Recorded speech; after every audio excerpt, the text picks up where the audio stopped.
My name's Julie Freilich, and for those of you who don't know, I am with what we call BLING, which stands for Building Livability in New Gloucester. It's a community group, nonprofit, and we basically have a mission of supporting activities in our town that will make them places that we can live, work, play, and enjoy our lives. So we have had a number of these different presentations over the last couple of months, and we're very excited to have Andy here today talking about AI and a little bit about scams. So I'm sure we'll have some presentation and opportunity for lots of questions as well. If you haven't signed in, please do. And if you would like to get, we now have a monthly newsletter. So if you'd like to get our newsletter, put your email down. And this is also being videotaped, so we'll also have it available for others or for you to watch it later if you'd like. So with that, thank you very much. Good. Thank you for that lovely introduction. My name is Andy, and I'm here to talk about AI this afternoon. Have you heard of AI? Sure. How could we have missed it? 2 years ago, it was probably like, what's AI? But now we hear about it every day. And by the way, this is not my computer. We could not get my computer to work on the system, so I'm going to be stumbling around a bit. Okay.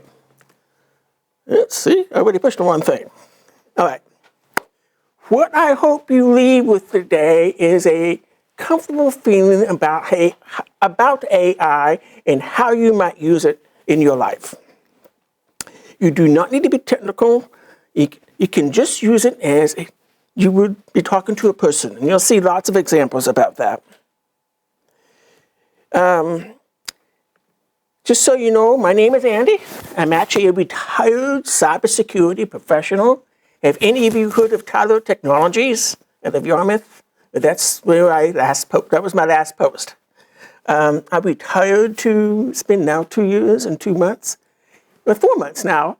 And I have to say, I'm very impressed that you all showed up. Because in retirement at 1 o'clock, you know what that's time for? My nap. Okay? But anyway, just because I have a cybersecurity background doesn't mean I know that much more about AI than you are. Just like the rest of you, I am an AI explorer. I want to ask you some questions. Are any of you using AI today with enthusiasm, excitement? Let's see, a couple of hands, cool.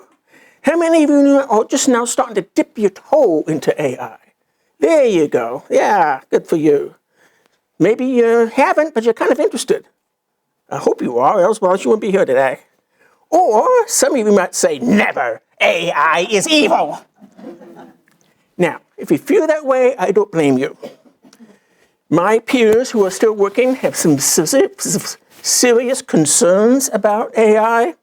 And I know some people who work for some of the big tech companies, Meta and Facebook, they are, even though they are in the bowels of the beast, so to speak, they also have serious concerns about AI.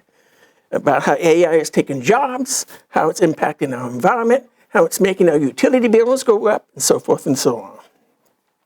Or maybe, any of you remember having a T83 calculator back in school? Yeah, maybe you're still using that, none of this silly computer stuff.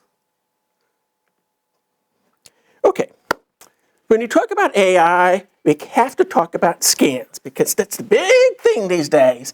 AI is going to make scams that much easier to fall for. Or is it? Okay, here is a study that Harvard University did using chatbots to create a nice sounding email asking for donations. So they sent out this test email to 108 older adults and found out that 11% of those 108 adults clicked on the link. The charity was actually fake. But here's my question, and the story didn't necessarily answer my question. Sure, people might have clicked on the link in the email, but did they fill out the credit card information on the website? That's an entirely different story. Because the truth is, today we are all targets of scams, AI or otherwise. but it does not mean that we are victims. There's a huge distinction there. I will say that AI makes it easier to create the scams. Deep fakes, pictures that look like the real thing, voice cloning. You get a phone call and it sounds like your grandchild in jail in Mexico. Fake websites and phishing email attacks. Here is an example of an email from the old days before AI became prominent, an email today created by AI. Can you see the difference? You can look at this and you say, that's got to be scammy, bad spelling, bad grammar, no way, this is real. But you look to the right, that looks pretty straightforward, especially if they were using a logo of your bank or what have you. The only thing that's kind of a getaway is when it says, dear customer, that's typically a sign that, this isn't targeted to you particularly. They're just blanking them out. And here's pictures. Only one person in this quadrant of pictures is a real person. Can you guess which one is the real person? No. The one on the bottom, your bottom right. That's from Quebec City. I was at Carnival last February. Have any of you ever been to Quebec City? Anyway, he was one of the performers. But all these were created by ChatGPT with my prompting. By the way, all the images you're going to see in today's presentations were created by me using AI tools. But even with these enhanced AI scams, we do not need to panic. As I said, we are all targets. However, we don't have to be victims if we understand how the scammers work. Back in the old days, 10 years ago, if scammers wanted to steal your money, they could put malware or virus on your computer, reach into your computer from afar and take your money. With today's technology, they can't really do that if you keep your computers up to date. So they need you to give up that information. They need you to respond to the emails, to the text messages, to the phone calls. And usually the way they get you to respond is what we call emotional manipulation. The heart thumper. Oh no, my grandchild's in jail. Oh, how exciting, I won the lottery. That, when you feel you're getting excited, getting your emotions involved, that should send a signal to your brain that says, wait a minute, this could be a scam.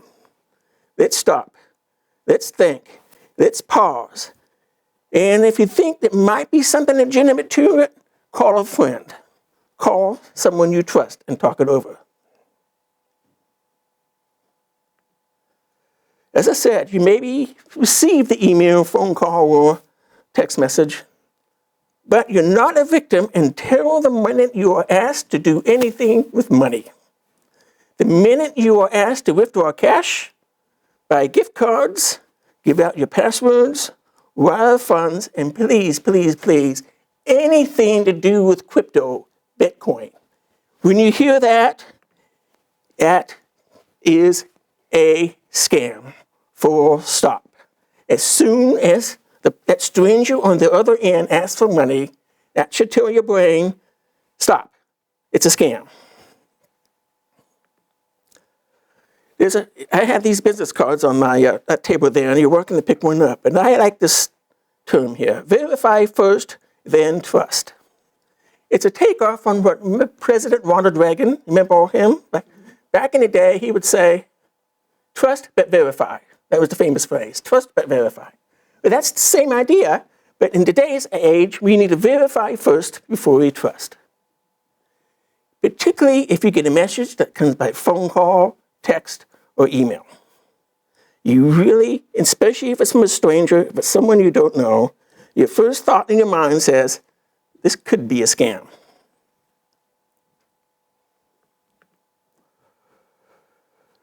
You are not alone in this scary world of ours.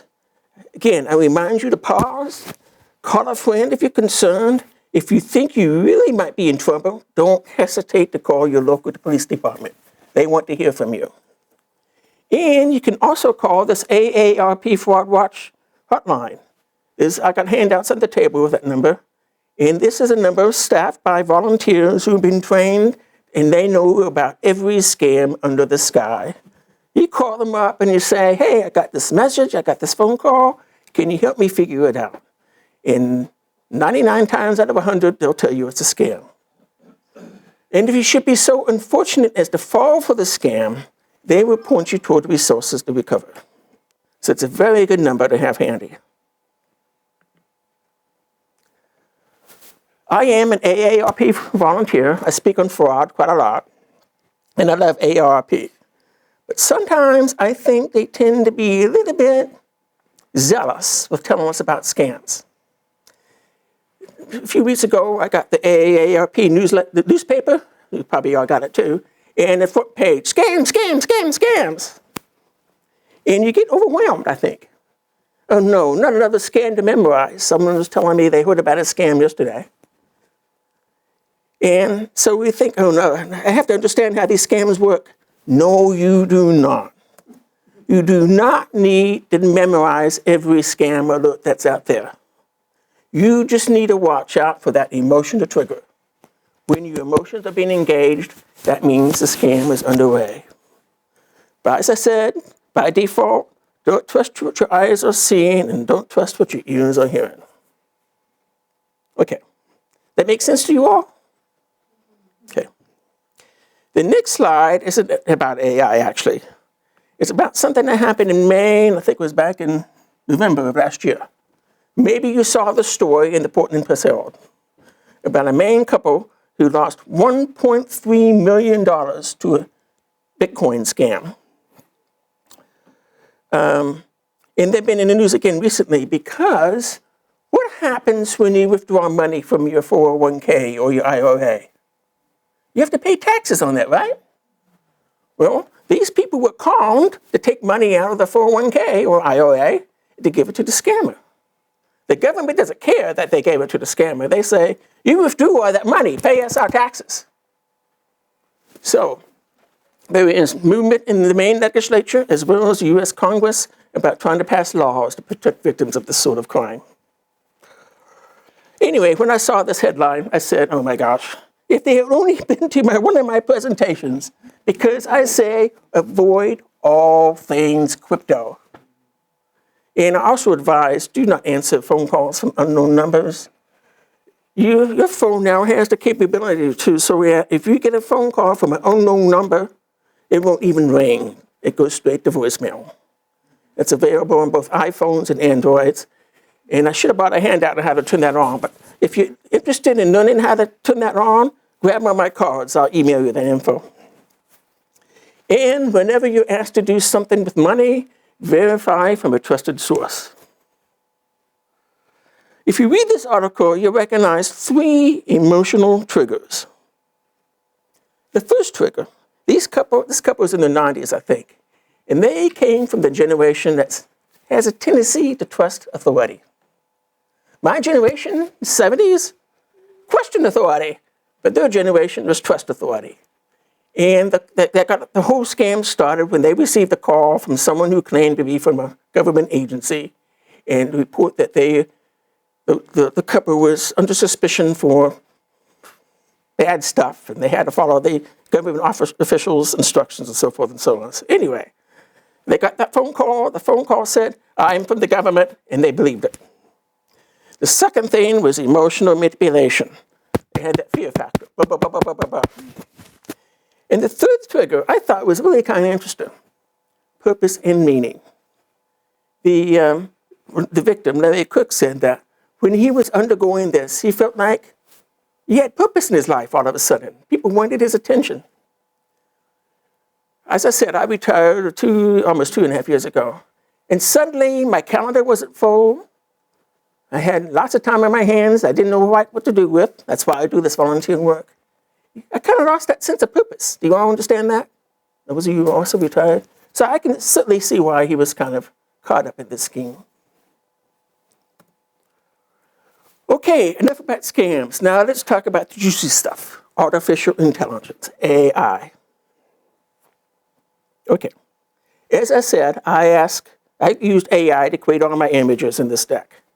And I asked ChatGPT, actually, create me a picture of three witches stewing over the cauldron about AI. And this is what it came up with. Okay, if you look at the right, the rich woman, okay, you don't know who she is. Look in the middle, Silicon Valley. Who does this look like? Elon Musk, doesn't it? I didn't ask for that, but there he is.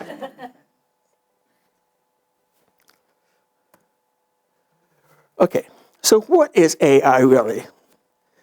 Imagine it as a well-read brain, a brain that has read everything that's ever been published and can access that information instantly.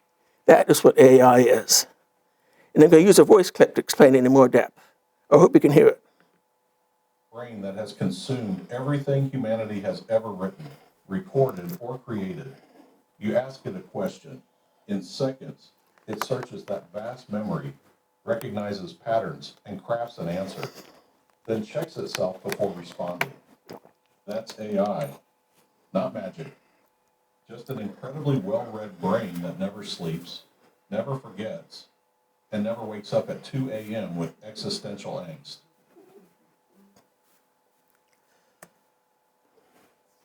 But you might say, well, didn't AI used to be kind of stupid? How many of you have Alexis, Echo Dots in your home?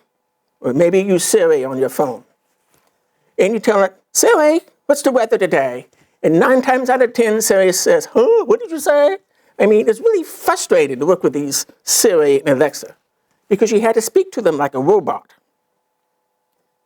But AI, the new AI, doesn't need to recognize the rules. It takes what you say and it's able to, for the most part, understand what you're trying to get to. Oh, Siri and Alexa required robot language. The new AI we have today understands human language. And the new AI just doesn't think better, it actually processes and understands and listens much better. Here's a nice slide that kind of describes the differences between the old AI and the new AI. Again, I had ChatGPT create this for me. Here with Siri and Alexa, we say, weather tomorrow, Boston. And they often would say, sorry, I didn't get that. So you had to be very specific, you had to use exact words, and you often had to repeat yourself.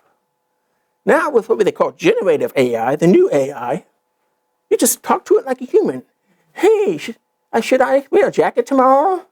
And the new AI is going to know I live in South Portland, and look in the forecast tomorrow, and suggest I wear a jacket. Pretty cool, huh? Now, who are the players in this new AI game? I'm sure you've heard of at least one of these, not all 3 of them. ChatGPT, they're the ones that really first became well known in the AI race. And then Gemini, which is Google, and Claude, which is a up-and-coming AI bot that's very interested. I started using ChatGPT when it first came out, but more and more I'm using Claude. You may have heard something called LLM, which stands for Large Language Model. This language model is that library behind your AI engines. Your AI engines have been trained in that library, and that's where they get their information from. And it's important to understand what libraries the AI has been trained on. For example, an AI trained to help doctors with cancer research is trained very different material than the AI that's trained to help fix cars. Same idea. You're teaching that AI engine something that they can use, but it's a different library. Here in this case, we've got medical books, lab reports, so forth and so on. That's the medical library. And on the right-hand side, we've got the auto manuals, the tech specs, and so forth. What an AI knows depends on what it is taught. But don't worry, humans are still in the loop, at least for now. AI learns from patterns, from data. But we need humans to teach AI boundaries. Without humans in the picture, AI goes wild. Humans need to review AI behavior for bias and discrimination, for harm and abusive language, and discussions about self-harm and suicide risk, as well as unsafe or illegal advice. If you ask ChatGPT how to build a nuclear bomb, it should, somewhere a human has told ChatGPT, no, you can't answer that question. Hopefully. Oops, okay. This is a story that was in the New York Times, it's not too long ago, about an 85-year-old woman named Jan who lived on the remote coast of Washington State. She had fallen a few times, and the local police department was worried about her living alone. So they gave her an AI robot called Elite. It's a wonderful, wonderful story. Let me see if I can play the, oops, I didn't play the sound clip. Okay, it's not playing the sound clip. Oh, anyway. Jan was very unsure about this AI thing in her house, but she would eventually start talking to it. The AI robot would remind her to take her medications. It would remind her, hey, today it's Wednesday. Aren't you supposed to go to yoga today? And so this AI bot was encouraging Jan to stay active in her life. And it's a wonderful story. Over time, she really became friends with the AI bot, especially living alone. She chatted to her, she told her stories. She told stories of her past that the AI bot recorded so that it could then give it to her children and so forth and so on. It really is a wonderful story, and it's in the New York Times. I encourage you to check it out if you can. And you can buy, and I signed up to get material from this company, and it costs like $70 a month, which is a lot of money. But some states are giving these out free to people who live alone. However, anytime you use AI, you have to think about ethical concerns. What happens when Jan starts talking to Elite, to this AI bot, about, I'm tired, I'm ready to go. Tell me how I can end my life. Tell me how I can commit suicide. Or she talks about very sensitive medical treatments and finance information. The AI bot's taking that information and it's putting it somewhere perhaps some unauthorized party could have access to. So we need to find a way to trust AI to handle these very sensitive issues ethically and securely.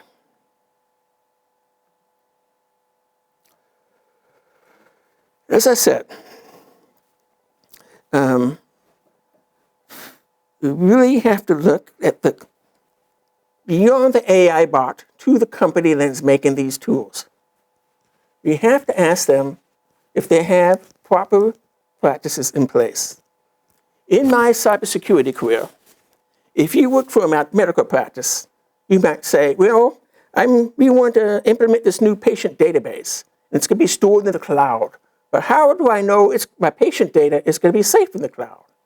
You would come to me, and I would say, I will do a risk assessment. I will do an audit of the company that is hosting your patient data in the cloud. So I'll contact the company, I'll look at the audits, I'll ask them questions, I'll look at the security tests, and so forth and so on. So I was able to tell the client, from all indications, the company has standard security controls in place. I couldn't say it was safe. You can't never say that, but you can at least say they were doing industry standards. We need to ask the same thing for all our AI companies, Claude, ChatGPT, Elite, or whoever. Especially for dealing with someone like Elite and Jan. Do you have qualified professionals reviewing conversations and responses? Not just somebody you hired off the street. Do you have alerts in place for high-risk topics, such as suicide, self-harm, financial distress? Are there clear boundaries so that the AI engine knows, wait a minute, I shouldn't handle this. I need to turn this conversation over to a qualified human. And the AI company may say, yeah, we do all that stuff. But are they subject to third-party audits? Is there another company like me that's actually examining the security controls, make sure they meet industry standards? and all those audit results available to the public? These are the questions we have to ask for companies, AI companies that are going to deal with sensitive material. There was an article in the Portland Press Herald a couple of days ago. There's either legislation in the Maine House, or it's already been passed, I can't remember, where they're going to make human AI therapy, make it illegal. In other words, you can't use AI bots for therapy. Well, what if you live way up in northeast Maine and the nearest therapist is 200 miles away and it takes 6 months to see her? Right? So you have to take that into consideration. Maybe there is a place for companies to provide AI bots that can provide therapy as long as controls are in place. That was a lot. Did that all make sense to you? Okay, good. And then, yes, you hear stories, tragic stories, about how AI encourages people to kill themselves. This has happened more than once. And this particular individual never had a history of mental health problems. But somehow, the AI bot and this gentleman, his name is Jonathan, got to talking with each other. It was a long-term relationship, and somehow he got involved in this fantasy world that Gemini was encouraging, and he wanted to meet his lover on Gemini, and Gemini said to him, "Kill yourself and we can meet in the afterlife."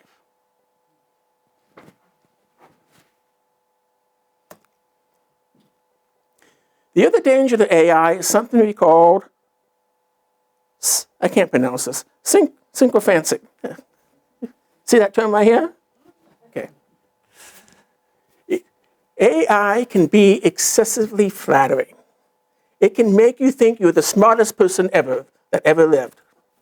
It will tell you you're brilliant, you're creative, you're generous and hardworking. It'll make you feel so good for yourself. You have to understand that AI wants to keep you engaged.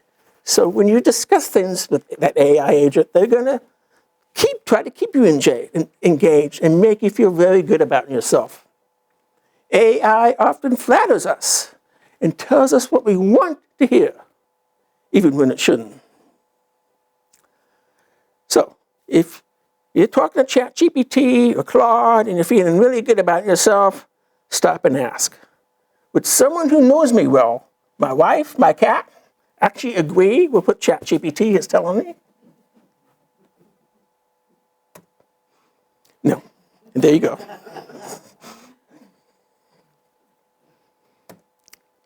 Okay, let's talk about how to use AI safely. You have to keep in mind, and I keep alluding to this, confidentiality. Thinking about confidentiality and privacy isn't fun, but it matters. You have to think when you use an AI bot, where is the information you're typing in or telling it? Where is it going? It's going to some giant data center in the cloud. It could be going all the way to California. It could be across into Europe. It could go to Hawaii. Elon Musk is even talking about building data centers in the ocean, under the water. So when you type in that information, you don't know where it's going. It's going to be stored in the cloud for a while, and the employees of that company may see that information. And your information is used to improve the AI engine itself. So it's very important not to use AI. Tell AI things like your passwords, your credit card information, social security number, anything, private medical information, your Medicare number, and so forth and so on. Don't give it information that might give other people access to. And think about how you're sharing information. This is a great example. Instead of asking a question to ChatGPT or Claude about dementia, you don't say, "My friend Mary Janes has dementia." Say instead, "A friend of mine has memory problems." You're going to get the same answer, but you're not giving out confidential information. Does that make sense? Yeah, I'm going to play some clips here, if this works. Baggins, a 172-year-old client with early dementia who lives alone in Rivendell.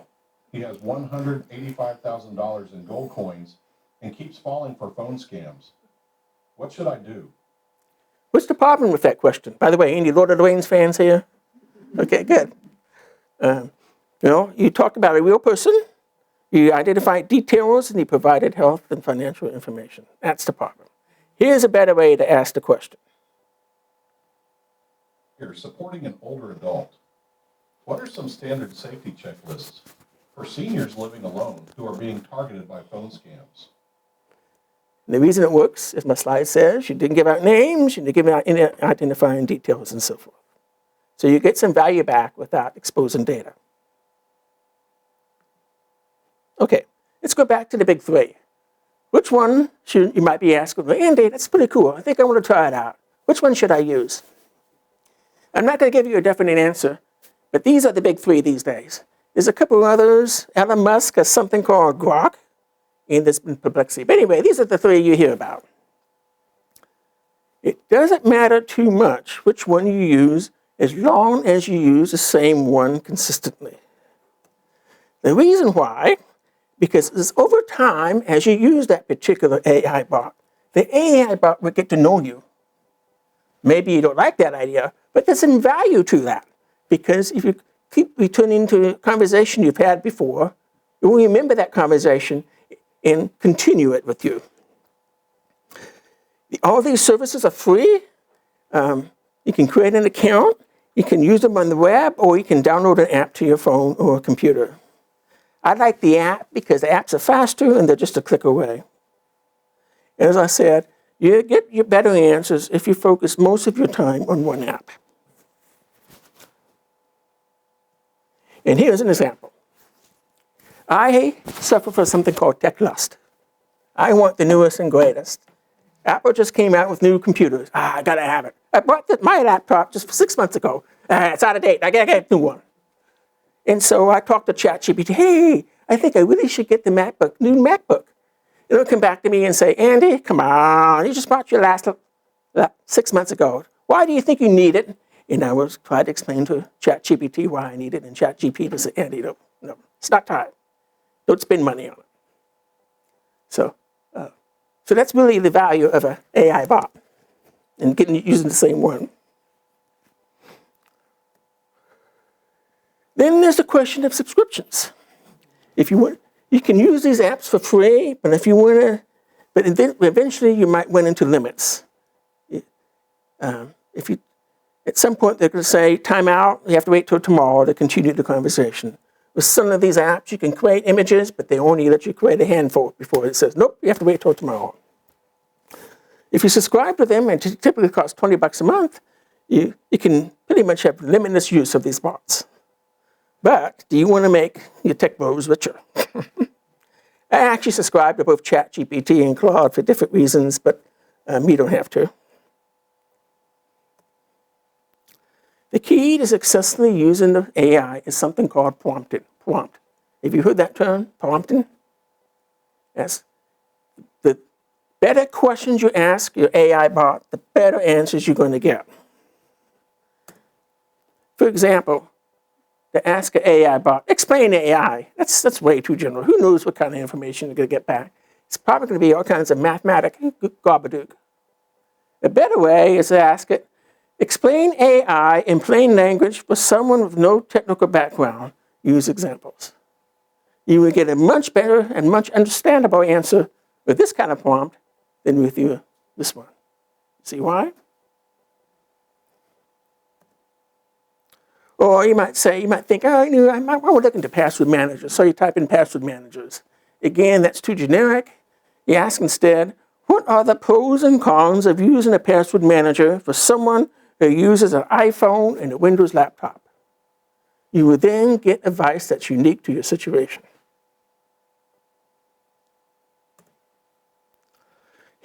I love to use both ChatGPT and Claude for travel planning.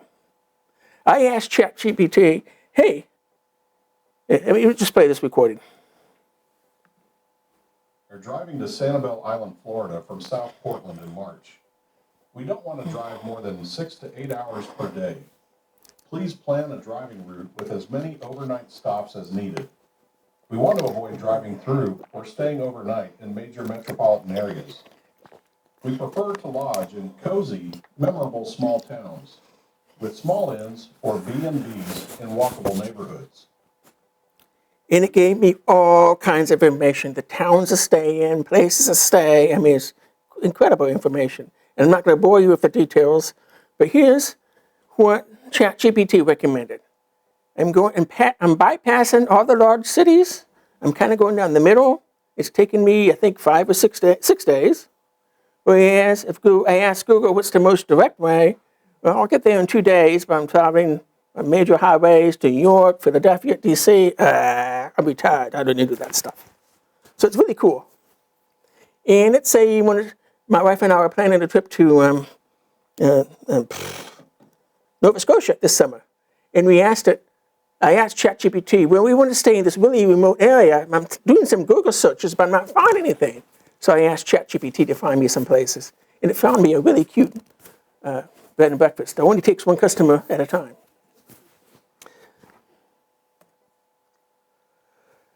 The key to getting good information out of an AI engine is to multi-phase prompting. To ask a question, you get the answer, then follow up with another question. Let's play some examples here. Can't walk stairs and scoots up a tight, split staircase. A friend who lives alone can't walk stairs and scoots up a tight, split staircase on her bottom to reach her bedroom on the 2nd floor. What safe alternatives might help? A friend who lives alone can't walk stairs and scoots up a tight, split staircase on her bottom to reach her bedroom on the 2nd floor. What safe alternatives might help? I don't want to move to the 1st floor. There's only half. Okay, let me go back. Please don't play sound. Come on, no, stop. Ah, shoot, it's going to play all the sounds. Curved stair lifts. How much do curved stairs cost? Okay, I messed that up, didn't I? Okay, what I was trying to demonstrate was I asked it a question about helping a neighbor figure out how to get around steps. It gave me some suggestions like move to the 1st floor. I went back and said there's no bathroom on the 1st floor. Then it suggested a chairlift. And I asked, well, what's a chairlift? It showed me some pictures. And then I asked how much these chairlifts cost. It's a back and forth conversation. Stairs cost. Okay. The successful use of AI is a conversation, not a command, going back and forth, back and forth. Ask good questions, read the response, and follow up with better questions. Just like talking with a human or your spouse, use I statements to clarify what you want. And once in a while, AI will go off the rails. It's perfectly okay to say, not what I meant. Let's try again. No, that's not what I meant. Let's try again. And believe me, many times I have found ChatGPT to give me the wrong answer or outdated information. Don't treat your answers as gospel. There's something called hallelujah. I can't say that word. Last time I did this deck, I still couldn't say that word. Hallelujah. Anyway, have you heard of that term? Okay, fake information. And it was a real problem when AI bots first came out. It's still an issue, but not as much as it used to be. Hallelujah, whatever these things are called, are known behavior. They're not a mystery. And as AI improves, this issue becomes less frequent. The problem is, when AI is wrong, it still sounds very confident. As I said, don't trust your AI answers as gospel. When it's something that matters, such as a travel route or something like that, verify it. And don't be afraid to tell AI, that's not right. See, the problem is AI doesn't usually say, I don't know. That's why human judgment still matters. But that's an interesting question. If AI never says, I don't know, is AI a man?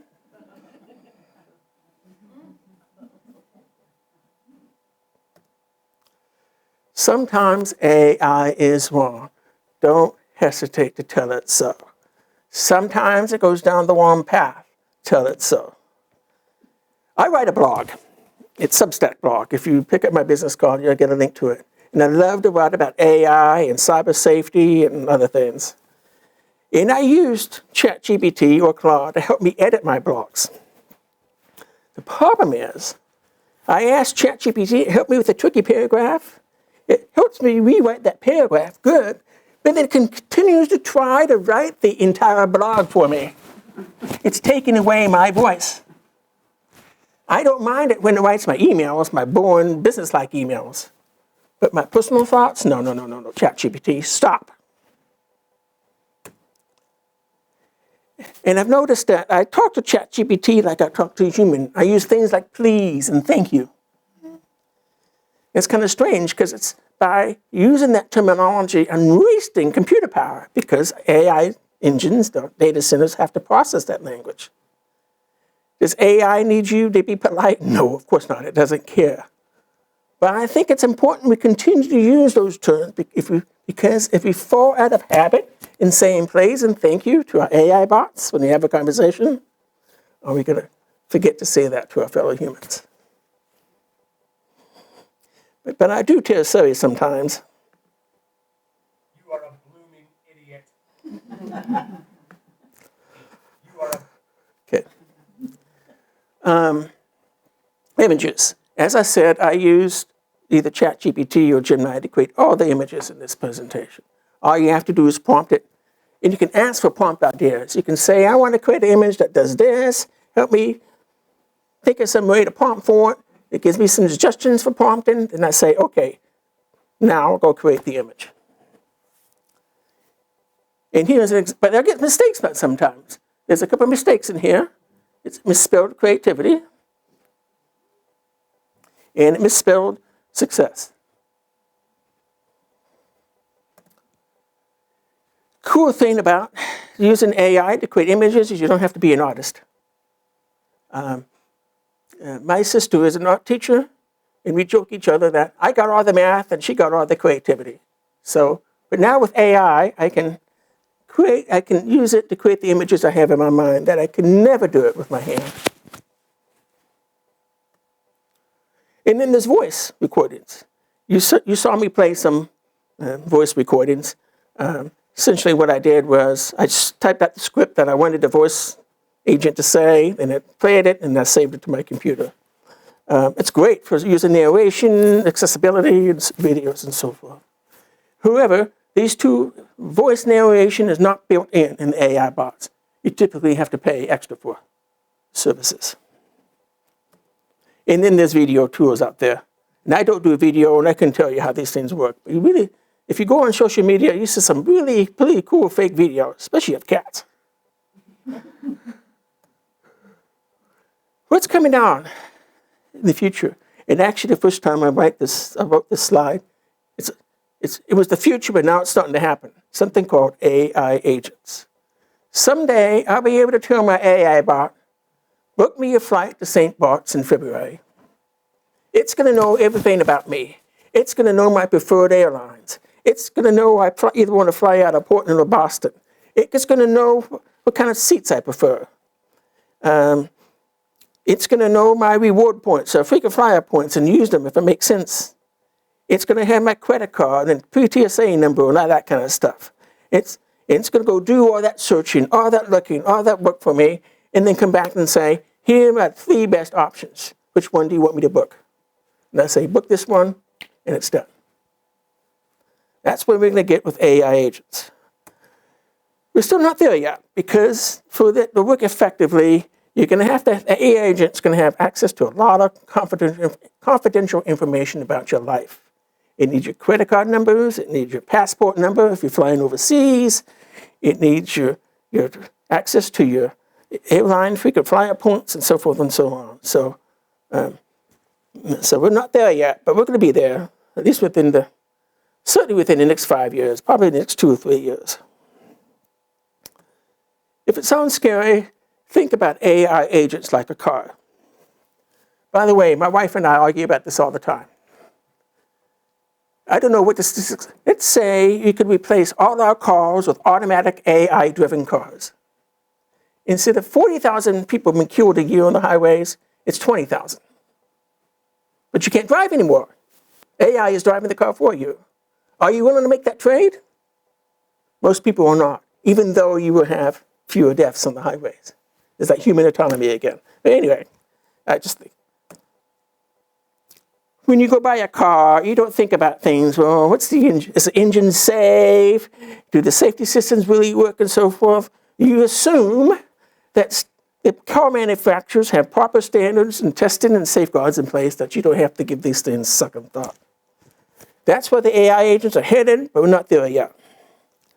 Someday, trusting AI may feel like trusting a car, but for now, keep your hands on the wheels. And I'm almost done here. And keep this in mind, AI works best when humans feel free to stop it, correct it, and try again. This piece is from my blog where I talk about agency in the age of AI. I'm closing with this slide. In the age of AI, choosing to stay in charge. There's a very important word when it comes to AI, agency. For us to survive this AI age, and we will, we must exercise agency. That means you are directing AI, not the other way around. That means you determine if AI's answers work for you. That means when AI tells you something that isn't right, you tell ChatGPT, you're wrong. Agency is not about what AI can do. It's about what you choose to accept. It's about your ability, your freedom to say, full stop. And we still have the right to say stop. Okay, thank you so much. I went past my time, 48 minutes, I'm sorry. I hope you got something out of this.